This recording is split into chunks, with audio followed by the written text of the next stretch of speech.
Kevin Kolick was a 2-year-old boy from Colorado. Like many of us at that age, Kevin enjoyed playing outside, exploring his new environments.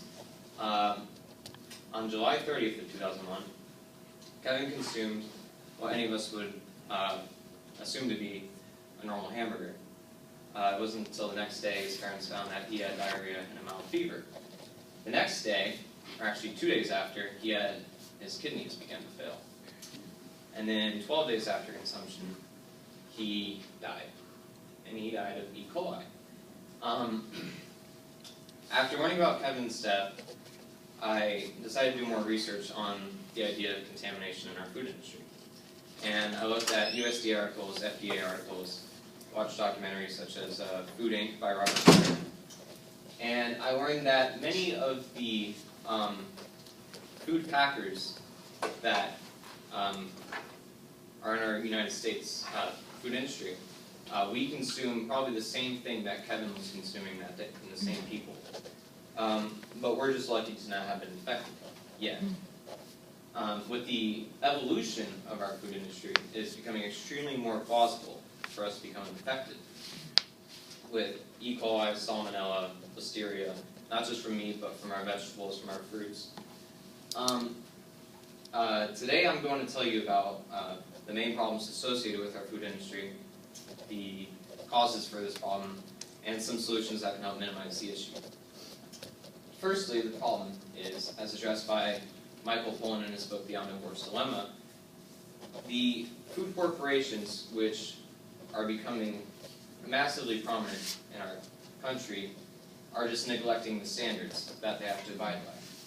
The top 5 meat packers, as you can see, controlled 25% of the market in the 1970s. Now today, the top 4 control, it's actually 83.4% of the market. And these 4 producers only have 13 slaughterhouses in the entire United States. This means that 83.4% of the beef you consume is only coming from 4 companies with 13 slaughterhouses. Now, what does this mean? These are becoming more factories than anything. They're not, as you can see here, this is just a normal feedlot, or a slaughterhouse as they call it. It's more of an industrialized factory with cattle. These cattle are consuming they're consuming corn instead of grass, which is not good for their digestive system and actually helps produce E. coli in their system.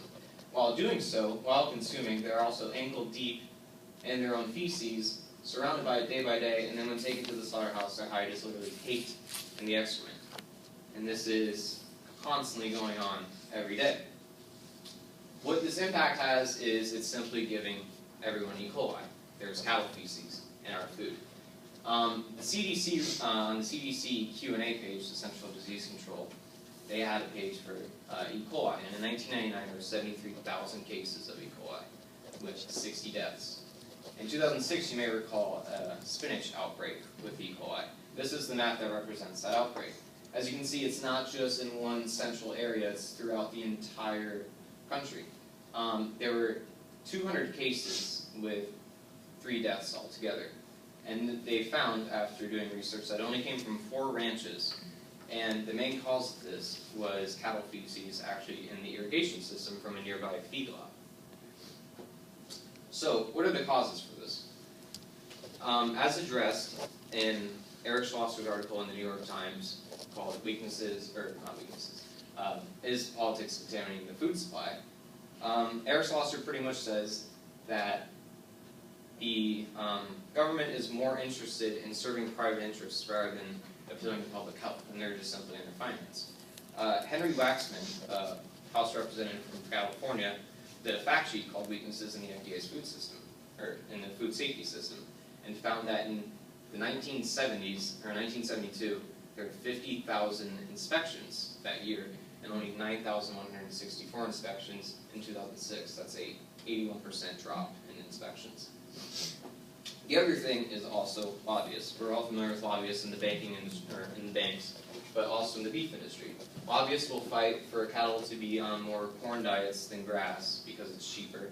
They'll fight for less workers in the facilities because it's cheaper. They will fight for a less sanitary environment because it's cheaper to maintain. And the thing is, many of these lobbyists are now found in our agricultural departments James Fitzgerald was a chief lobbyist in the late 90s and early 2000s, and now he is the USDA's chief of staff. So I guess if you want to put it in some terms, the food corporations are infecting us with their meat and now they're infecting Congress with their lobbyists. So what are some solutions? Well, obviously, we can start contacting our representatives. I made a little map here. These are both House representatives for this district. They're color-coded. If you're more in the southern area of Fort Myers, it's probably going to be Trey Riddell. If you're more in the northern, Lehigh, all the way up to here, it's going to be Thomas Rooney. Send them an email, be concise, be short, but address your concern with this problem. What you can do after that is purchase locally organic food. You'll see this little badge that'll be on any items that are USDA approved, and that will normally say it's an organic, it's locally produced, and what that will do is not only put stress on corporations who are starting to lose consumers, but it will also help the local economy and local businesses thrive.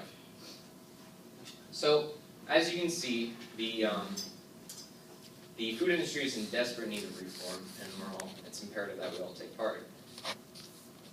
Today I've addressed the problems in our food industry, causes for the problem, and some solutions that might minimize the issue.